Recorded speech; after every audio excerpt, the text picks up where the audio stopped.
স্বামীর মনে কষ্ট দেয়া কত বড় অপরাধ জানলে জীবনেও কোনো নারী তার স্বামীকে কষ্ট দিত না। কিয়ামতের ময়দানে একজন নারীকে সর্বপ্রথম প্রশ্ন করা হবে নামাজের ব্যাপারে আর তার স্বামীর ব্যাপারে। আম্মা জান আয়েশা রাদিয়াল্লাহু তাআলা আনহা বলেন, ইয়া মাশারান নিসা, হে নারী সম্প্রদায়, লাউ তাআলামনা হাক্কা আজওয়াজি কুন্না আলাইকুন্না, তোমরা যদি জানতে তোমাদের কতটা দায়িত্ব স্বামীদের উপর, লাজালাতিল মারআতু মিনকুন্না তামসাহুল গুবার আন কাদামাইহি যাওজিহা বিখাদ্দি ওয়াজহিহা, অর্থাৎ স্বামীর উপর যে কতটা দায়িত্ব তোমরা যদি স্বামীদের গুরুত্ব বুঝতে পারবে তাহলে তোমাদের গাল দিয়ে স্বামীর পায়ের ধুলা মুছে দিতে। সুবহানাল্লাহ বিহামদি, এতটা গুরুত্ব স্বামীদের উপর। এজন্য যে স্ত্রী তার স্বামীকে কষ্ট দেয়, যে নারী তার স্বামীকে কষ্ট দেয়, এটা যে কত বড় অপরাধ, এ ব্যাপারে আল্লাহ রাসূল সাল্লাল্লাহু আলাইহি সাল্লামের আরেকটা হাদিস, দুনিয়ায় যখন কোনো নারী তার স্বামীকে কষ্ট দেয়, জান্নাতে হুরেরা তখন সাথে সাথে বলে, তুমি কেন আমার স্বামীকে কষ্ট দিলা, কেন তুমি আমার স্বামীকে কষ্ট দিলা, কাতালা কিল্লা, আল্লাহ তোরে ধ্বংস করুক, আল্লাহ তোরে ধ্বংস করুক। কেন জান্নাতে হুরেরা এমন বলে? কারণ তারা বলে এই স্বামী যেমন তোমার ঠিক তদ্রূপ এই স্বামী আমাদেরও, কারণ সে দুনিয়া থেকে মৃত্যুবরণ করতে দেরি, জান্নাতে আসতে দেরি, তার জন্য আমাদেরকে অবধারিত করতে আল্লাহ তাআলা দেরি করবে না।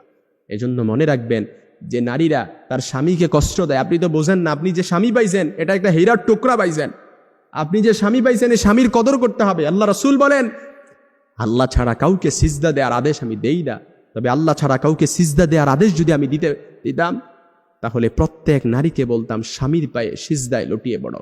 এই কথাগুলো মা বোনদের কাছে পৌঁছায় দেবেন। মা বোনরা হয়তো অনেকে জানে না, এই কথাগুলো পৌঁছায় দিবেন, যে যেইভাবে পারেন এই কথাগুলো তাদের কাছে শেয়ার করবেন, তাদেরকে বলবেন, তাদেরকে বুঝাবেন। কারণ না বুঝে অনেক স্ত্রী তার স্বামীকে কষ্ট দেয়, আর অনেক বেচারা স্বামী সবাই মনে করে যে হয়তো স্বামীরা নারীদের প্রতি, স্ত্রীদের প্রতি নির্যাতন করে, কিন্তু অনেকেই জানে না বর্তমানে তালাকের বিচ্ছেদ সর্বহারে সবচাইতে বেশি তালাক দিচ্ছে হচ্ছে মহিলারা। খোলা তালাকের মাধ্যমে তালাক দিচ্ছে, ডিভোর্স দিয়ে দিচ্ছে। আহা, বর্তমান ট্রেন্ড। আপনি দেখেন তালাকের গড় সংখ্যা যদি আপনি দেখেন, রিসার্চ করেন, আপনি দেখবেন সবচাইতে বেশি তালাক দিচ্ছে স্ত্রীরা, পুরুষদেরকে নির্যাতন করছে। এটা অনেকেই বোঝে নাই। কথাগুলো তাদের কাছে পৌঁছায় দিবেন, খারাপ লাগলেও ইউ বিলিভ দ্যাট এটাই সত্যি। এজন্য আমার মা বোনেরা, আপনার জান্নাত তো আপনার স্বামীর পায়ের নিচে, আপনার জান্নাত তো আপনার ঘরে আপনার স্বামী। আপনি আপনার স্বামীকে কদর করেন, আপনি আপনার স্বামীর তাজিম করেন, তাহলে দেখবেন আল্লাহ তাআলা আপনার জন্য জান্নাত অবধারিত করে দিয়েছেন। কিয়ামতের ময়দানে ওই নারীর দিকে আল্লাহ তাআলা ফিরেও তাকাবে না, তাকে পরিশুদ্ধ করবে না। লা ইয়ানজুরুহুম, তাকে পরিশুদ্ধ করবে না যে স্ত্রীর দ্বারা তার স্বামী কষ্ট পায়, যে স্ত্রীর দ্বারা তার স্বামীর মনে আঘাত পায়, ওই স্ত্রীকে কখনো আল্লাহ তাআলা রহমতের নজরে তাকাবে না।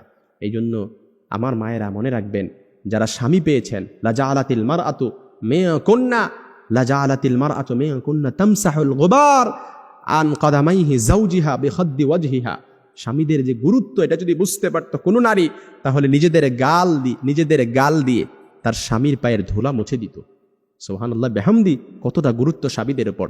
এজন্য স্বামীর মনে কখনো কষ্ট দিবেন না। এই কথাগুলো আমার মা বোনদের কাছেও পৌঁছায় দেবেন, মা বোনদের দ্বারা যেন স্বামী কষ্ট না পায়। কিয়ামতের ময়দানে এটাই আপনাকে প্রথম জিজ্ঞাসা করবে। আপনার স্বামী যদি আপনার উপর সন্তুষ্ট থাকে তাহলে আপনি জান্নাতে যেতে পারবেন, আর স্বামী অসন্তুষ্ট কখনো আপনি জান্নাতে যেতে পারবেন না। এই জন্য আপনি যখন স্বামী আর স্ত্রী একান্তে সময় কাটায়, এই সময়টাও আল্লাহ তাআলার কাছে খুব পছন্দনীয়। ফি বুদি আহাদিকুম সাদাকা, এই সময়টাও সাদাকার সওয়াব দিয়ে আল্লাহ তাআলা পরিপূর্ণ করে দেয়।